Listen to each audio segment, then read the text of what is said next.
এই ভিডিঅ'টোত আমি আলোচনা কৰিম অৰ্থনীতি, ইয়াৰ খণ্ডসমূহ আৰু বিনিময় মাধ্যমৰ প্ৰশ্ন উত্তৰখিনি। ইয়াত টোটেল অনুশীলনী দুটা দিয়া আছে, এটা অনুশীলনী 1 আৰু এটা হৈছে অনুশীলনী 2। সো প্ৰথম অনুশীলনী 1ৰ প্ৰথম প্ৰশ্নটোত আমাক কৈছে যে তৰাজান গাঁৱৰ লোকসকলে কিদৰে জীৱন নিৰ্বাহ কৰে। সো উত্তৰটোত আমি লিখিম যে তৰাজান গাঁৱৰ অধিকাংশ লোকে খেতি, পশুপালন, মৎস্য আহৰণ আৰু কুটিৰ শিল্প উদ্যোগৰ সহায়ত আয় কৰি জীৱন নিৰ্বাহ কৰে। মানে তৰাজান যোনখন গাঁও আছে তাৰ বেছিভাগ মানুহে খেতি কৰে বা পশুপালন কৰে, মাছ খেতি বা বস্তু বনাই কেনে জীৱন নিৰ্বাহ কৰে, অৰ্থাৎ পইচা ইনকাম কৰে। সো ইয়াৰ পিছত আমাক খ নম্বৰটো দিছে যে তোমাৰ গাঁও অথবা চহৰত সৰ্বাধিক প্ৰচলিত অৰ্থনৈতিক কামৰ উদাহৰণ দিয়া। সো ইয়াত আমাক কৈছে যে তোমালোকৰ গাঁৱত এনেকুৱা কিবোৰ কাম আছে যোনবোৰৰ পৰা পইচা ইনকাম হয়। সো উত্তৰটো আমি লিখিম যে আমাৰ গাঁৱত সৰ্বাধিক প্ৰচলিত অৰ্থনৈতিক কাম হৈছে খেতি কৰা, দুগ্ধ উৎপাদন, পশুপালন আৰু মাছ পালন। সো এইকেইটাই হৈছে কাম যোনকেইটা কৰি কেনে মানুহে ইনকাম কৰে। সো ইয়াৰ পিছত আমাক গ নম্বৰটোত দিছে যে তুমি আৰু তোমাৰ পৰিয়ালৰ লোক জড়িত থকা অন্ততঃ 3টা অৰ্থনৈতিক কাৰ্য লিখা। মানে ইয়াত কৈছে তোমালোকৰ পৰিয়ালৰ মানুহ এনেকুৱা কি 3টা কামৰ লগত জড়িত আছে যাৰ পৰা তেওঁলোকে পইচা ইনকাম কৰে। সো উত্তৰটো আমি লিখিলোঁ যে খেতি কৰা, মাংস আৰু মাছ বিক্ৰী কৰা আৰু এটা হৈছে দোকান চলোৱা। সো দোকান চলোৱা মানে দোকানী। সো এই 3টা কাম কৰি কেনে মানুহে পইচা ইনকাম কৰে কৈছে। সো ইয়াৰ পিছত আমাক 2 নম্বৰটোত দিছে যে অৰ্থনৈতিক কাৰ্য আৰু অনা অৰ্থনৈতিক কাৰ্যৰ মাজত পাৰ্থক্য কি? প্ৰতিটো কাৰ্যৰ উদাহৰণসহ ব্যাখ্যা কৰা। সো ইয়াৰ উত্তৰটো আমি লিখিম যে অৰ্থনৈতিক কাৰ্য এনে কাৰ্য যাৰ দ্বাৰা আয় হয়, যেনে কৃষি কৰ্ম, ব্যৱসায়, চাকৰি আদি। মানে অৰ্থনৈতিক কাৰ্য মানে এনেকুৱা কাৰ্য যাৰ কাম কৰি কেনে আমি মানে পইচা ইনকাম কৰিব পাৰোঁ, যেনেকৈ চাকৰি কৰিলেতো পইচা পাওঁ ন। সো সেনেকৈ।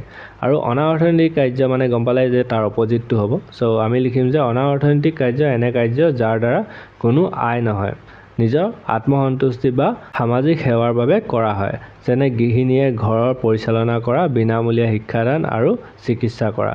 মানে অনা অৰ্থনৈতিক কাৰ্যত আমি পইচা ইনকাম কৰিবৰ কাৰণে নকৰোঁ, নিজৰ আত্মসন্তুষ্টি বা ছ'চিয়েল মানে সমাজৰ ভাল কাম কৰিবৰ কাৰণে কৰোঁ, সেইটোক আমাক অনা অৰ্থনৈতিক কাৰ্য বুলি কওঁ। সো এইকেইটা হৈ গ'ল ইয়াৰ আনচাৰটো। ইয়াৰ পিছত আমাক 3 নম্বৰটোত দিছে যে তোমালোকৰ নিজৰ এলেকাত প্ৰচলিত অনা অৰ্থনৈতিক কাৰ্য এটা উদাহৰণ দিয়া।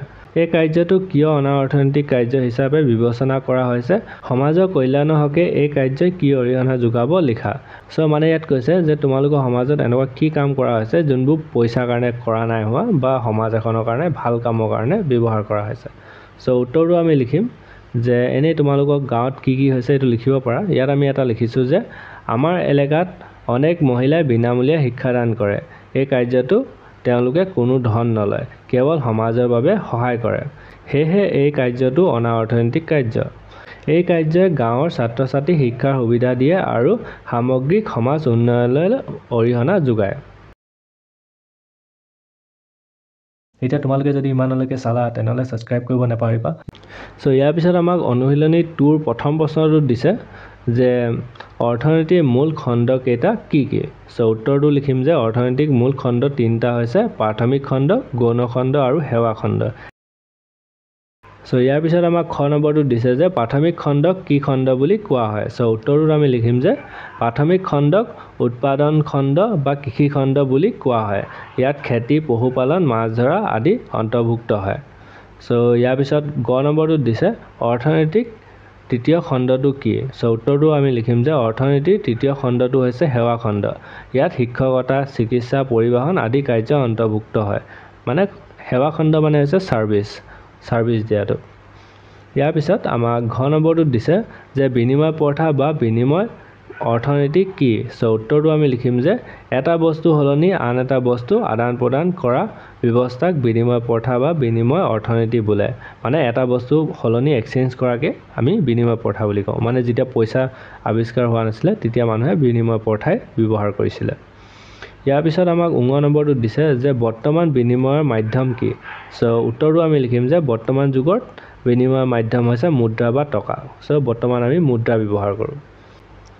ইয়াৰ পিছত আমাক 2 নম্বৰটোত দিছে মুদ্ৰাৰ আৱিষ্কাৰে কেনেকৈ দ্ৰব্য সামগ্ৰীৰ সাল সলনি পৰিৱৰ্তন আনিলে ব্যাখ্যা কৰা।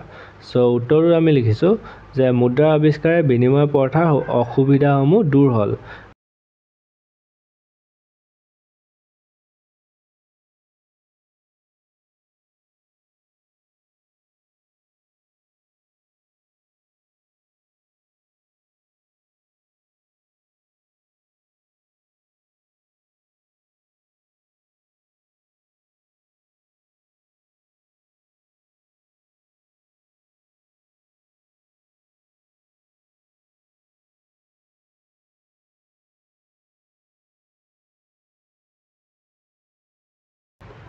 ইয়াৰ পিছত আমাক 3 নম্বৰটো দিছে প্ৰাথমিক গৌণ আৰু সেৱা খণ্ড পাৰস্পৰিক নিৰ্ভৰশীলতা এটা উদাহৰণ সহায়ত ব্যাখ্যা কৰা।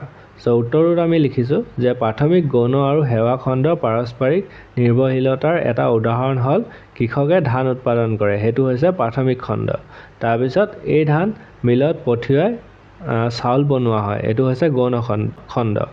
আৰু চাউলটো দোকানত বিক্ৰী কৰা হয় বা ট্ৰাকৰ সহায়ত অন্য ঠাইলৈ পঠিওৱা হয়, সেইটো হৈছে সেৱা খণ্ড। এই তিনিওটা খণ্ড পৰস্পৰ নিৰ্ভৰশীল, মানে সেইটোৱে আমাক কৈছে যে তিনিটা কেনেকৈ কানেকশ্যন আছে সেইটো আমি লিখিব লাগে।